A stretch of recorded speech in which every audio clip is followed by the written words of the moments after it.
Yeah, he's so stupid. Shame on those Republicans that don't have the nerve, the balls to go after him. Trump calls De Niro punchy. De Niro calls Trump a fake president. Is this the weirdest boxing match of the century? In this corner, weighing in with decades of acclaimed performances, we have Robert De Niro. And in the other corner, tipping the scales with controversial tweets, we have Donald Trump. Get ready for the political grudge match of the century. Before we move on, I'd like to ask you a small favor. If you appreciate this content, please take a second to like this video and subscribe to the channel. Over 98% of you watch the videos without subscribing. It costs you nothing, but it makes a huge difference to us. So, did you click the subscribe button? Great, thank you so much. Now, back to the video. De Niro's campaign against Trump has been simmering for more than 10 years. That's not the only time, and he moved over to Truth Social. Robert De Niro, whose acting talents have greatly diminished, with his reputation now shot. And people could buy it. I just don't know. It's all an act in a certain way. It's all out of insecurity. He's deeply, deeply insecure. It didn't begin with the election. De Niro fired his first shot in 2011 when Trump was still a reality TV star with aspirations to become a politician. He referred to Trump as a car salesman and questioned his capacity for leadership in an interview. Nobody realized that this was only the beginning of a protracted conflict. De Niro's criticism intensified as Trump's popularity grew. The gloves came off by 2016 when Trump was running for president. De Niro didn't hold back when he called Trump totally nuts and likened him to his movie characters, not the endearing ones. The actor used more and more direct language, leading to his now famous 2018 Tony Award speech in which he yelled, "Fuck Trump," to roaring applause. However, why does De Niro keep attacking? Is there something more personal involved, or is it just political? Must even use a teleprompter for his foul and disgusting language. So disrespectful to our country. Now, do you think he pretends to be dumber than he is to confuse people and make them think? No, you think he's... No. I don't think. Some contend that it's about protecting New York ideals from Trump's political style. Others highlight De Niro's dislike of Trump's immigration policies and his Italian-American ancestry.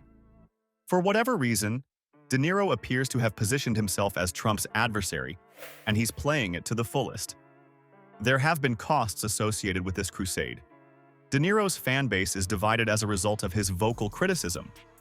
While some criticize him for being out of touch, others praise his bravery. His work has even been impacted.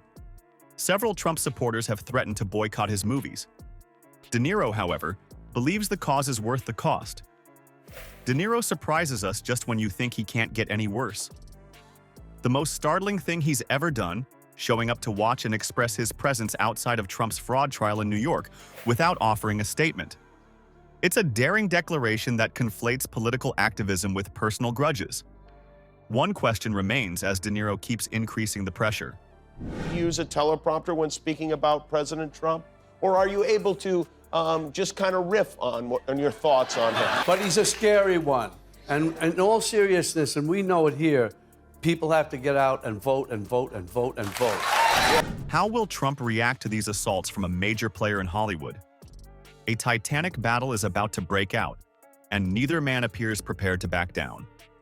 Turning the other cheek is not something Trump is known for. The former president was honing his knives while De Niro threw grenades from Tinseltown. But would his typical strategies be effective against one of the most reputable people in film? At first, Trump's reaction to De Niro's tirade was expected. The actor, he said, was a wacko, and his films had gone way down in value. It's a typical Trump tactic to try to discredit his critics' authority and significance. Trump's counteroffensive, however, grew more intense as De Niro's attacks did. Trump gave his Hollywood foe a new moniker during a late-night tirade on Truth Social: Punchy. It's a deliberate attempt to portray De Niro as an out-of-touch celebrity who is wildly attacking a powerful political figure, and it goes beyond a simple insult. Yeah, he's so stupid. He's a moron.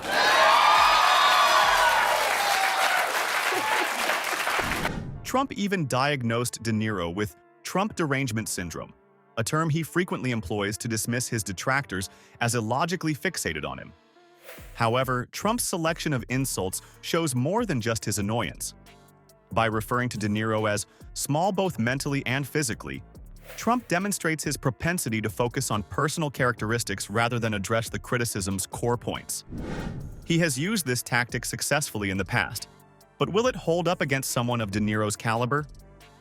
This feud affects more than just these two men. During these celebrity feuds, Trump's supporters frequently unite behind him, seeing his reactions as a line of defense against the Hollywood elites. It deepens the rift between Trump's followers and detractors, transforming a private argument into a metaphor for the cultural conflict in America. It's no longer just about Trump and De Niro. It's turning into a miniature representation of the greater conflicts in American culture. De Niro represents the liberal Hollywood elite on one side. Trump represents the populist backlash against that same establishment, on the other hand.